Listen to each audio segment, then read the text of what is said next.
opened the door after a long day at tea work, and found 6 of my husband's relatives settled in comfortably, waiting for dinner. I smiled politely, walked to the bedroom and closed the door behind me. I had no intention of cooking. I'd already eaten on the way home. My name is Clara. I am 34 years old.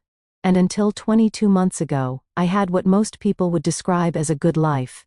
I was a pediatric occupational therapist at a children's rehabilitation center. Work I had trained for 7 years to do and that I genuinely loved.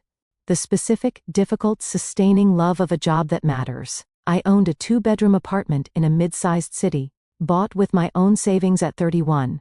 On a quiet street with a bakery on one corner and a pharmacy on the other, and a park 3 blocks east where I ran on mornings when I had the energy. The apartment had good light, west-facing windows that turned the living room amber in the late afternoon. And I had furnished it slowly and deliberately, the way you do when you're doing it alone. And every piece is chosen because you actually want it there. I had met Marcus at a friend's birthday dinner 2.5 years earlier. He was a civil engineer. Tall. Considered in the way of someone who thinks before he speaks. With a dry humor that appeared gradually, like something he was deciding to trust you with. We dated for 8 months before he suggested we move in together. Into my apartment since his lease was ending and mine was larger. And I had agreed with the particular warm confidence of a woman who has waited long enough for the right person and believes she has finally found him. We married 13 months after that. Small wedding, 60 guests, my aunt's garden in late September. Marcus cried a little during the vows. I thought that meant something. His family was large and I had known this going in. His parents lived an hour away. He had 2 brothers, both married, both with children. He had aunts and cousins and family friends who functioned as cousins. And they operated as a unit in the way of certain families. Loud, overlapping, present. Constantly moving in and out of each other's lives, with the casual intimacy of people who have never learned to separate. I had grown up in a quieter family, the only child of 2 people who loved each other but kept their world small. And Marcus's family had seemed initially like abundance. All that warmth, all that noise, all those people who welcomed me into their group with embraces and opinions and homemade food pressed into my hands at every gathering. What I hadn't understood, what I understood only slowly, incrementally, the way you understand that a room is getting colder not when the temperature drops, but when you finally notice. You've been holding your arms across your chest for an hour, was that welcoming me into the group and respecting the boundaries of my home were, for them, entirely unrelated propositions. The first time Marcus's brother and his wife came to stay for a long weekend, I had been informed 2 days before. The second time, 1 day before. The third time, I found out when I came home to find their car in my parking spot. By the 4th visit, I had stopped expecting notice at all. I raised it with Marcus each time. Calmly, specifically, the way Patricia would later tell me I raised everything, with care and precision and ultimately insufficient force. He apologized each time. He said he'd talk to them. He said they were family. They didn't think of it as imposing. He'd make sure it didn't happen again. And each time, it happened again, slightly worse than before, the way these things always do when there are no real consequences. I want to be specific about what slightly worse looked like in practice, because the tendency when describing this kind of accumulation is to sound petty, to sound like someone cataloging grievances too small to justify the feelings they produced. So let me be specific. Marcus's mother used my kitchen without asking, and left it in a state I would not have left a stranger's kitchen. His aunt rearranged the bathroom cabinet. To make more room, darling, you had it so cluttered, without mentioning it, so that for 3 days I couldn't find my own medication. His brother's children drew on the wall in the hallway with a ballpoint pen, and when I pointed it out gently to their mother, she laughed and said, "Kids will be kids," and then told Marcus I had been cold to her. Marcus reported this to me later, carefully, in the way of someone relaying information they hope you'll take as constructive. I took it as constructive. I softened my manner. I drew the boundaries smaller. I told myself this was what marriage looked like when you married into a big family, that the discomfort was mine to manage, that love required adjustment and flexibility and the willingness to hold your own needs loosely. None of this was true. But I believed it for long enough to let the apartment, my apartment, with its amber afternoon light and its carefully chosen furniture and the park 3 blocks east, become something I was hosting in, rather than living in. And then came the Tuesday in November, with the 6 relatives in the living room. I had had a genuinely hard day. One of my young patients, a 6-year-old with cerebral palsy named Ethan, who had been working with me for 14 months, had had a setback that required a significant adjustment to his treatment plan, which meant a difficult conversation with his parents, which meant 2 hours of paperwork after the conversation was done.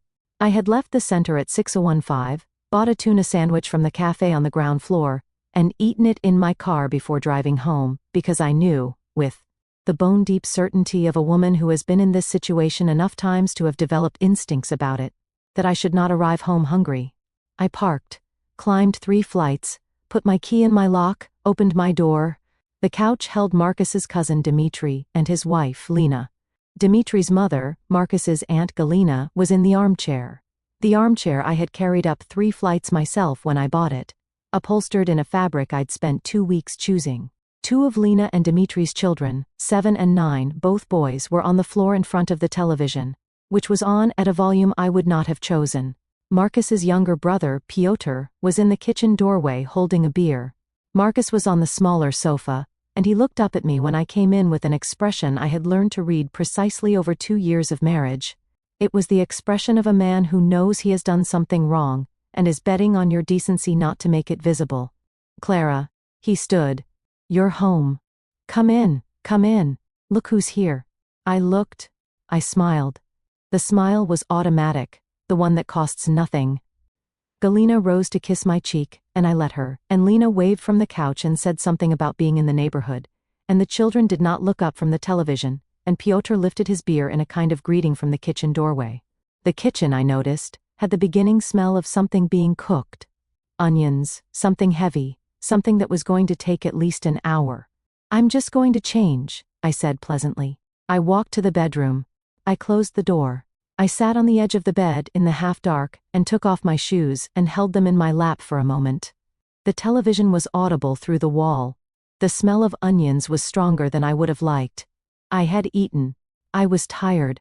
I had spent the last 3 hours managing other people's pain and distress professionally and competently, and I had nothing left, absolutely nothing, for the performance required of the woman who has just come home to find 6 uninvited relatives installed in her living room, and is expected to be delighted about it.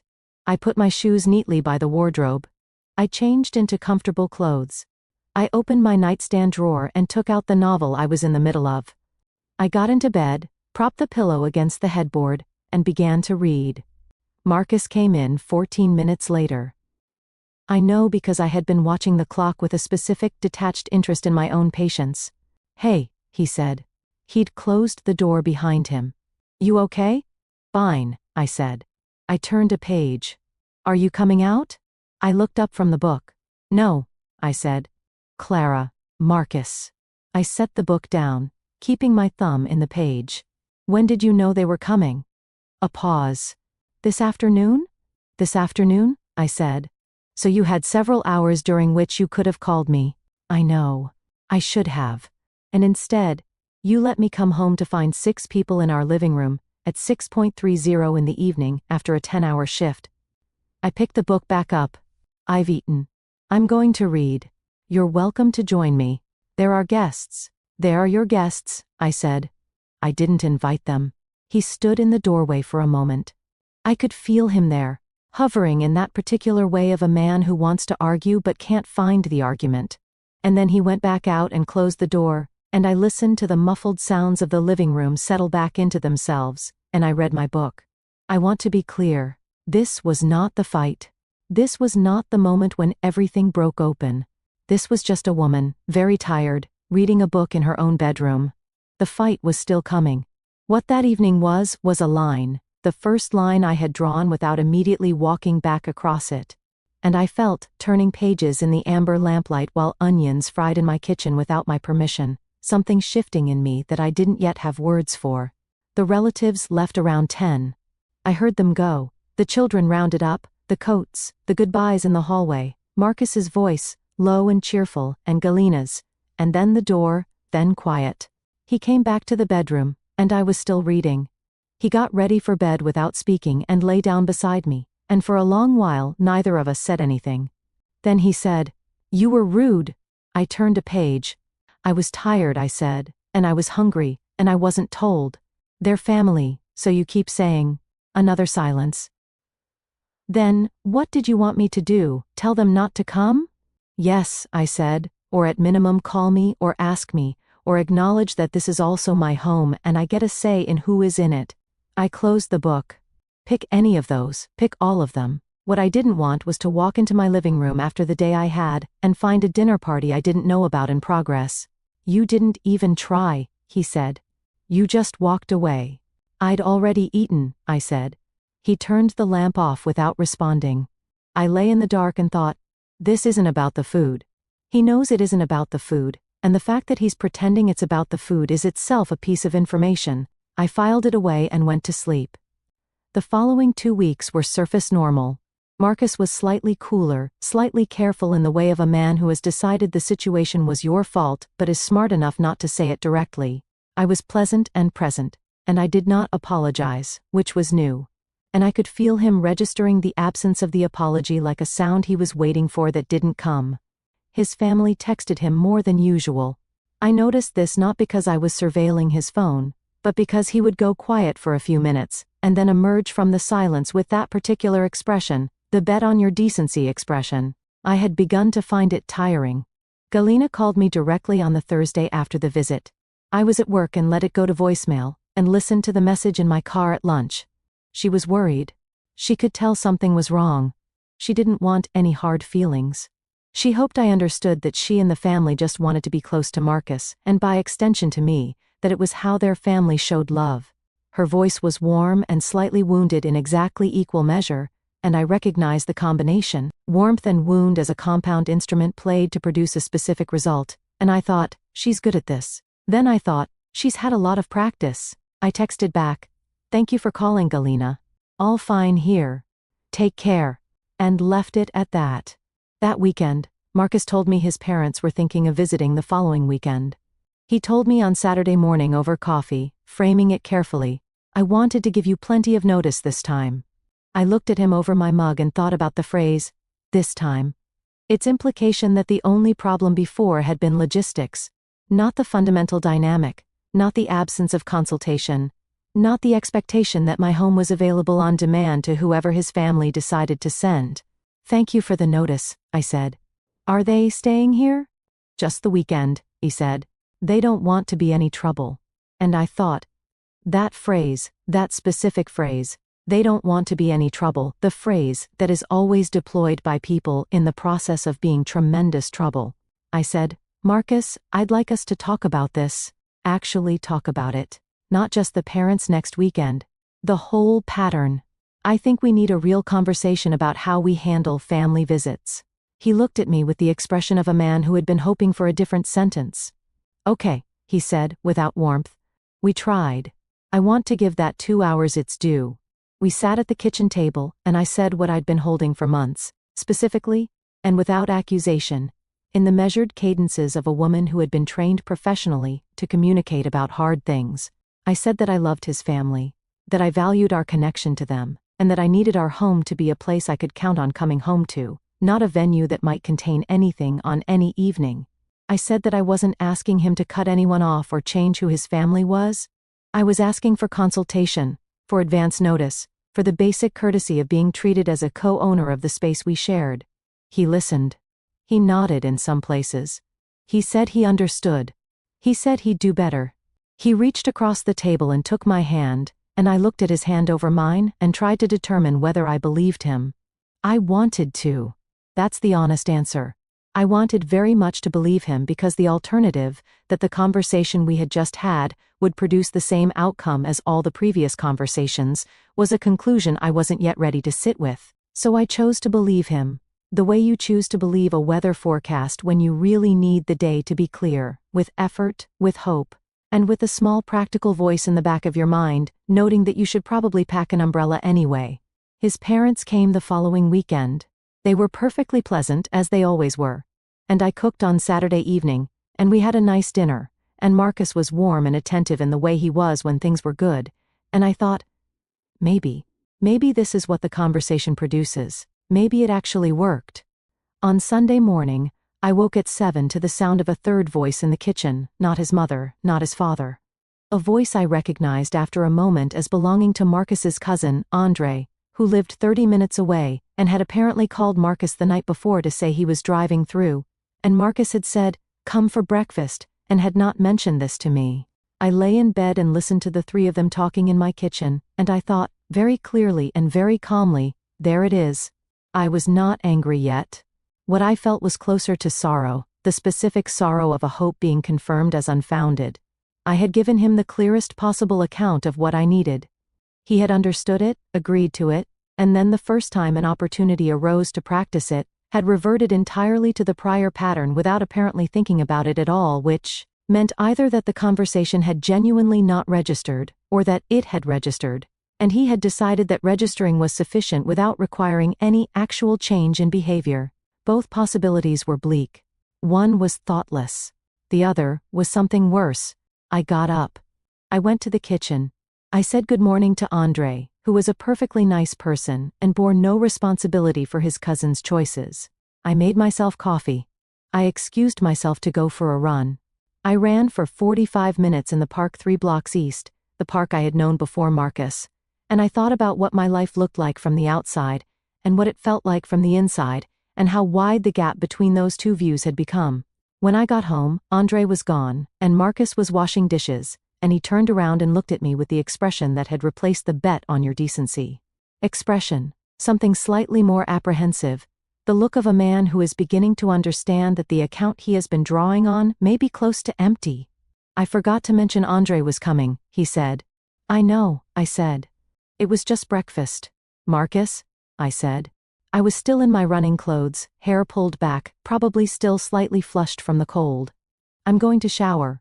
When I come out, I'd like to talk, not about Andre specifically, about what happens now." He said, "What do you mean what happens now?" I said, I think we have a problem that's bigger than logistics. And I think we need to decide together whether we're going to solve it, actually solve it, not discuss it, and then return to default." I went to shower, and while the hot water ran over me, I thought about the list of options in front of me, and I thought about which one I could live with.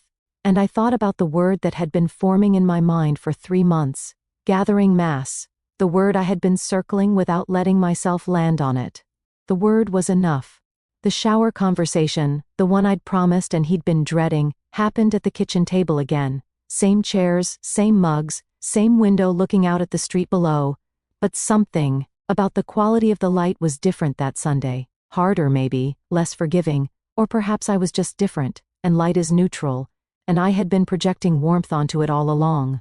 I told Marcus I needed him to understand something that I had perhaps not communicated with sufficient directness before, and that the reason I hadn't was that I had been operating under the assumption that softening the edges of a true thing made it easier for someone to accept. What I had learned was that softening the edges just made it easier to ignore, so I was going to say it directly. "Your family treats our home like a hotel," I said. Not maliciously. I don't think they mean harm, but the effect is the same regardless of intent. I come home not knowing who will be there. I don't get consulted about guests. When I express discomfort, I'm described as cold or unwelcoming, and when we discuss it, you agree with me and nothing changes. I held my coffee mug in both hands. That's not a logistics problem. That's a priorities problem, and the priority that's consistently losing is me.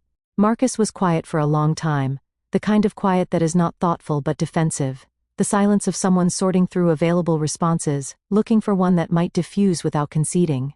Finally, he said, "My family is important to me." "I know that," I said. "They've always been like this. It's how they are." "I know that too," I said. "My question is whether how they are is compatible with what I need, and whether that's something you want to work on, or whether it's something you've decided is simply fixed, that this is how your family operates and I need to adjust to it." He looked at me. "I don't think it's fair to make me choose."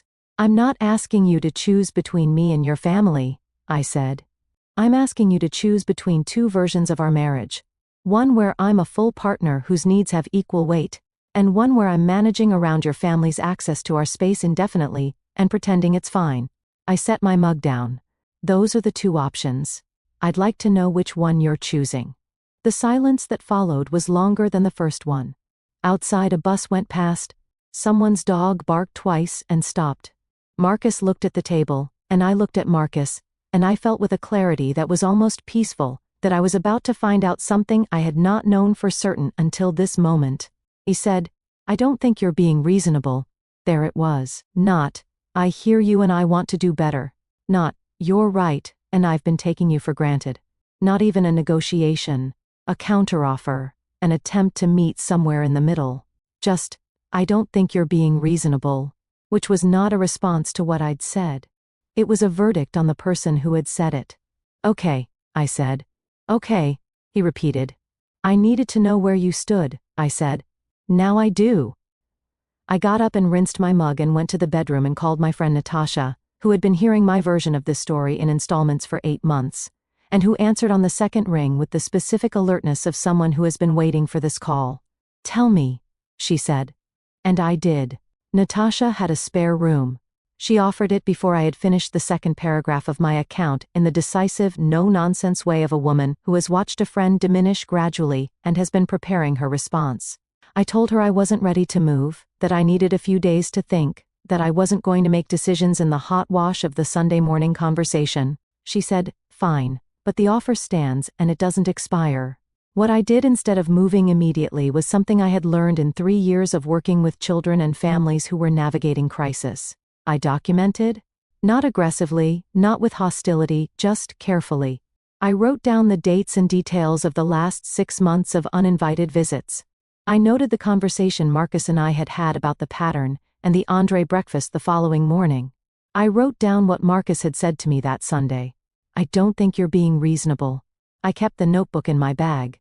I also called my father that evening. My father, unlike Marcus's family, called before he visited, usually 2 weeks in advance, always framing it as a question rather than an announcement. He was a retired accountant with a quiet manner and a talent for identifying the structural problem beneath the surface problem. When I told him what was happening, the full version, not the softened one, he listened without interrupting and then said, "The apartment is yours." Not a question, a confirmation. "Yes," I said. "You bought it before the marriage?" "Yes." "And the mortgage is in your name?" "Yes." "We've been splitting costs since he moved in, but the deed and the mortgage are mine." "Good," he said. Quietly, practically. The word landing like something being set firmly on a table. "Keep that in mind." I did. The week that followed had the strange, over-vivid quality of days you know are going to matter. Marcus and I moved around each other with the careful politeness of two people who have said real things and are waiting to see what the real things produce. He did not bring up Sunday's conversation. He did not apologize. He was not unkind, just absent in the way of a man who has retreated into his routines as a form of defense, doing the dishes, watching his shows, going to work, keeping to the shallow register of daily life where nothing important could be said or decided.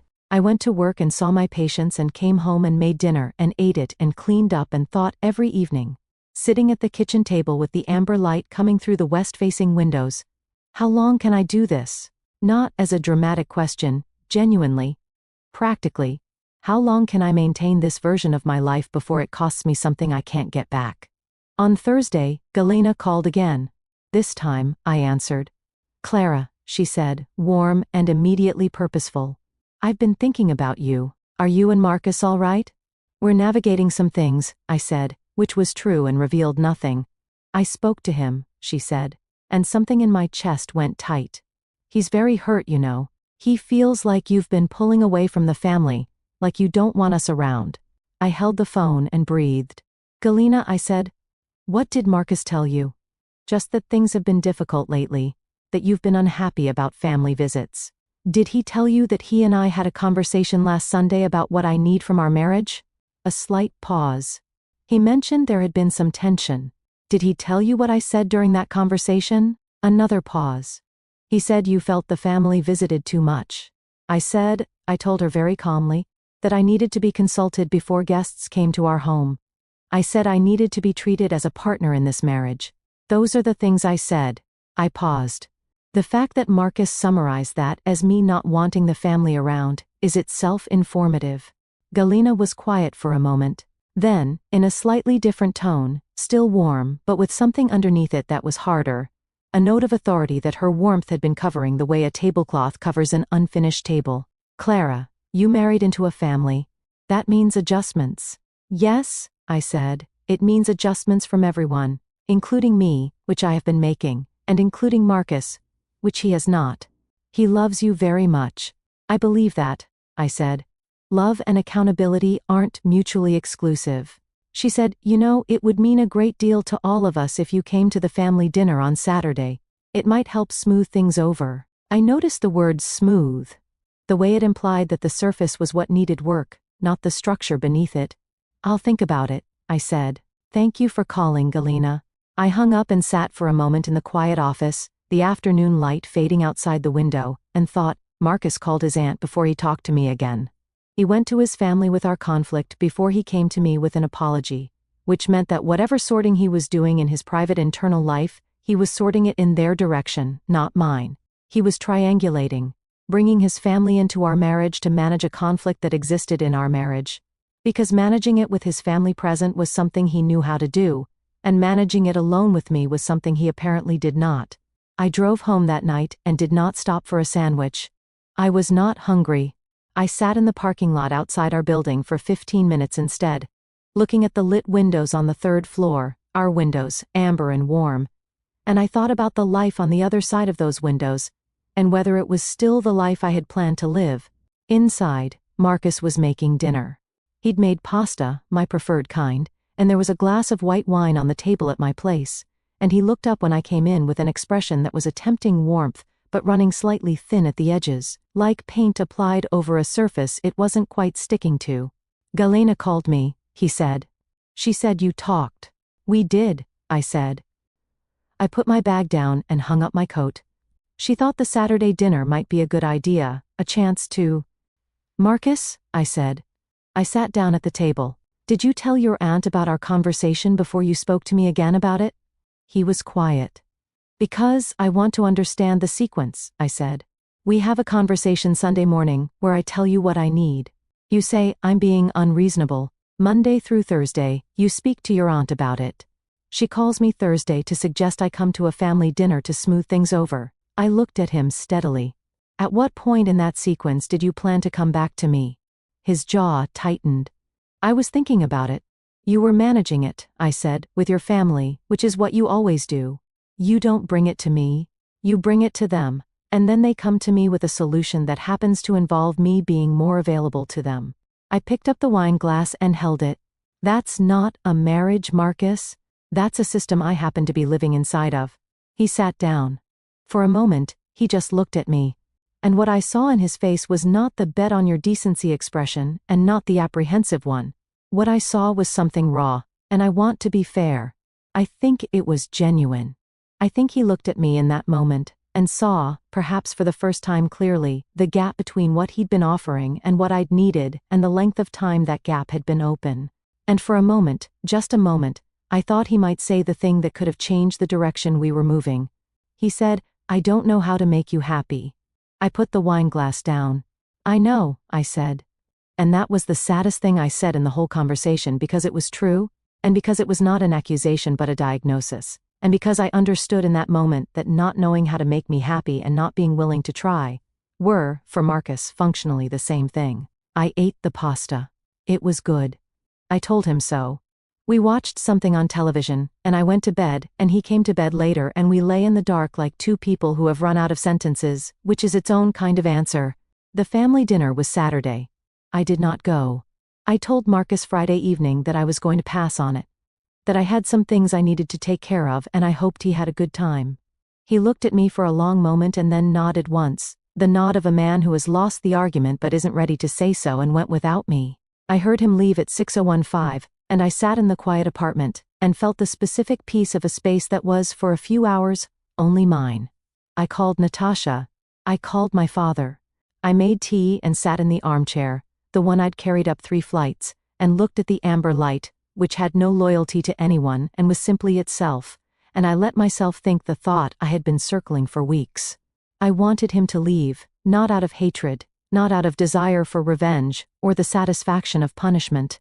I wanted him to leave because I was 34 years old and I had built a good life that I was good at living, and somewhere in the course of a marriage that had seemed like abundance and had turned out to be a slow dispossession, I had lost the particular quality of ease I'd had in this apartment before he moved in, and I wanted it back.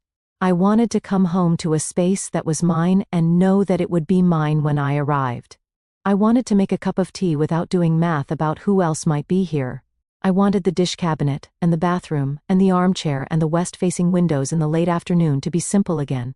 To be just what they were, and not a negotiation. I wanted my life back. And sitting in the quiet apartment on a Saturday evening while my husband ate dinner with the family that had eaten mine, I understood that wanting it was not enough. I would have to do something about it. I spoke to a lawyer on Monday. My father had a name. He always has a name, my father, because he has spent his life in the quiet, thorough way of cautious people, collecting information in case it becomes useful. And I called from my car at lunch and explained the situation and was given an appointment for Wednesday. Her name was Vera Sokolova, and she had the precise, unsentimental manner of someone who deals in facts rather than feelings and respects you enough not to pretend the facts are comfortable. I brought the documents I'd assembled, the deed in my name, the mortgage papers, the spreadsheet of shared household expenses I had been keeping for the past 2 years without entirely knowing why. She went through them efficiently, and then looked up and said, "You've been thorough." I said, "I've been careful." She nodded, as though those were the same thing, and explained my position. The apartment was mine, legally, unambiguously, documented in every relevant way. Marcus had no claim to it. Our financial entanglement was limited to the shared accounts we had opened for joint expenses, accounts that would need to be addressed, but contained no significant assets either of us would dispute. The situation was, in legal terms, clean. What it would not be was easy or fast or comfortable. "Are you certain?" she asked before we went any further. "I've been certain for 3 weeks," I said. "I've been waiting to make sure the certainty was real and not just reactive." She nodded again. "Then let's talk about what comes next." What came next began on Friday evening. Marcus came home from work at 6:30. I was in the kitchen, not cooking, which was the first thing he noticed. The absence of dinner, the cold stove.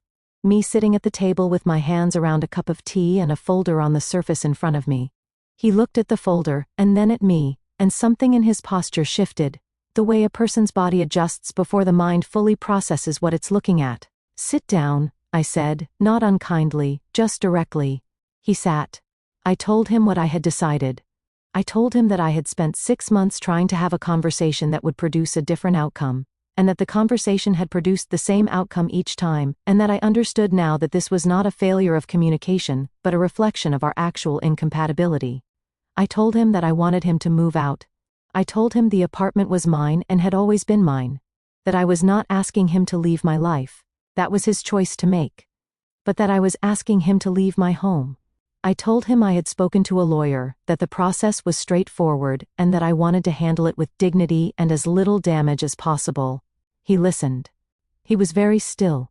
When I finished, he said nothing for a long moment. And then he said, "Is this because of my family?" I thought about how to answer that. "It's because of us," I said finally. "Your family is the place where us became visible. But the problem isn't your aunt or Dmitri or Galina. The problem is that I have been telling you what I need for months, and you have consistently chosen not to hear it. Not because you're a bad person, because hearing it would have required you to do something difficult, and doing something difficult where your family is concerned is something you're not able to do. And I cannot build a life with someone who is not able to do that." He said, "You could have tried harder." "I tried for 6 months," I said. "I tried with conversations and with patience and with adjustments, and with giving you the benefit of the doubt when the doubt had run out. I am done trying in a direction that doesn't go anywhere." I paused. "I don't want to fight about this. I'm not angry. I'm just finished." He looked at me for a long time. His face was doing several things at once. Grief and anger, and the specific wounded pride of a man who has been told a thing he cannot argue against. Then he stood up, pushed his chair back, and went to the bedroom. I heard the sounds of things being moved. The wardrobe opening. I sat at the kitchen table with my tea, which had gone cold, and listened to my husband pack a bag. He left that night to stay at his brother's. He kissed my forehead at the door, which surprised me, and said, "I'm sorry I wasn't better." And I looked at him and thought, me too. I genuinely thought, me too. The weeks after that had a strange quality, sad and quiet, and also, underneath the sadness, something that kept presenting itself when I wasn't guarding against it. Relief. It arrived in the mornings first. I would wake up and the apartment would be still and the light would come through the west-facing windows in its amber way, and I would lie in bed for a moment and know, with the clean certainty of something restored, that nobody was going to come through the door today, without my prior knowledge. That the kitchen was mine, and the bathroom cabinet was mine, and the armchair and the linen closet, and the Saturday mornings were mine. It was a small thing in the way that breathing is a small thing. Unremarkable when present, its absence the whole world. Galina called, as I knew she would. She called 3 times in the first 2 weeks, and on the 3rd call I answered. She was upset in a way that was not entirely performed. There was real distress in her voice. The distress of a woman who had watched a family she loved contract around a conflict she had contributed to creating. I let her speak. When she finished, I said, Galina, I want you to know that I hold nothing against you personally. But I need you to understand that what happened between Marcus and me was not about a dinner or a visit or any one incident. It was about a pattern that Marcus and I couldn't resolve together. That's between us. Please don't take it as a statement about you. She was quiet for a moment. Then, with a quietness that I think was genuine, I think we did ask too much of you. It cost her something to say that. I could hear it. Thank you, I said. I appreciate that. We haven't spoken since, which is probably what's needed for now. Marcus and I reached our legal resolution in 8 weeks, as Vera had predicted. He was not unreasonable about it. That surprised me in a good way, and made me think that the version of him I had once believed in was not entirely fictional, just insufficient for the life I needed. He took what was his, and I kept what was mine, and we signed the papers on a Wednesday morning in Vera's office, and walked out into the cold streets separately, going in different directions, which is also its own kind of answer. My father came to visit the 2nd weekend of March. He drove 4 hours, arrived at noon, parked in the right parking spot because I had texted him which one was free, and knocked on my door instead of having a key because I had not yet given him one. When I opened the door, he looked at me for a moment, taking inventory in the way he does, the way he has always done, measuring whether the person in front of him matches the voice he has been hearing on the phone, and then he said, "You look well." "I am," I said surprisingly. "Not surprisingly," he said, and came inside. We cooked together that afternoon, the way we had when I was growing up, him handling the parts that required precision, me handling the parts that required intuition, both of us moving around each other in a kitchen with the easy efficiency of people who have been doing this together for decades. He replaced a hinge on the kitchen cabinet that had been loose for months. He asked about my patients, and I told him about Ethan, who had had a breakthrough the week before that had made his mother cry in my office. And my father listened with the full attention he has always given to things I tell him about my work. When we sat down to eat, he looked around the apartment, the amber light, the armchair, the Lisbon painting back on the wall where I had rehung it, and said, "It looks like you." "It does now," I said. He nodded once, the nod of a practical man who understands that some statements don't require elaboration. It's been 4 months since Marcus moved out, long enough to have settled into a shape, the new life, long enough for it to feel like mine rather than like a temporary arrangement I'm borrowing until something more permanent arrives. My mornings are quiet. My evenings are mine to plan. I have had Natasha for dinner twice, and my colleague Remo once, and my father every other weekend. And each time someone comes through my door, it is because I have chosen it. Because I have said yes. Because the invitation was mine to give. I am not without sadness. I want to be honest about that. Because the story of the woman who reclaims her life and finds that everything is better and simpler and freer afterwards is not entirely the story I'm living. I miss certain things. Not many, but some. The sound of another person in the apartment on a Sunday morning. The ease of early love before it revealed its limits. The version of Marcus that had been possible in a different life, with a different inheritance. I mourn those things at odd moments, in the way you mourn things that were always a little theoretical, with something that is not quite grief, and not quite regret, but lives in the neighborhood of both. What I don't mourn is the 6 relatives on the couch. What I don't mourn is the 3 mugs set out by automatic reflex. What I don't mourn is the smile that cost nothing and meant nothing. The one I wore like a tool. I have not worn that smile since. I went for a run last Saturday morning in the park 3 blocks east. The park I have known since before any of this. It was early enough to be cold. The kind of pale winter cold that makes the light look clean and particular. And I ran my usual loop and then sat on a bench for a few minutes before heading back. The way I sometimes do when I'm not in a hurry, which I often am not anymore. A dog came and put its head briefly against my knee, and then moved on. 2 children argued about something and resolved it without adult intervention. The bakery on the corner was opening. I could smell it from the park. Bread and something sweet. The kind of smell that asks nothing from you and gives you something anyway. I sat there for a while. I wasn't in a hurry. The apartment would be there when I got back. Amber lit. Quiet. Mine. Nobody would be in it that I hadn't invited. The cabinet hinge was fixed. The dish rack was where I kept it. The cedar blocks were in the linen closet, and the Lisbon painting was at the height I had chosen, and the door had my name on the lease, and the lock answered to my key. I got up and ran home. Some things, when you get them back, you understand for the first time how much they always cost. My ordinary life, the one I had before, the quiet street, the good light, the park, the bakery, the amber evenings, had not been ordinary at all. It had been something I'd built carefully, over years, and given away piece by piece in the belief that love required it. It does not. Love, the real kind, the kind worth keeping, does not ask for the thing you are. It works around the thing you are. It learns its way through the space you occupy, without rearranging you to fit. I am learning, again, to occupy my own space without apology. It is going well. The door has my name on it. That is where I will leave this story, with that small, sufficient, entirely real fact. The door has my name on it, and I came home. Would you like the tone made sharper and more confrontational for the climax scenes, or do you prefer this quieter, more introspective register throughout?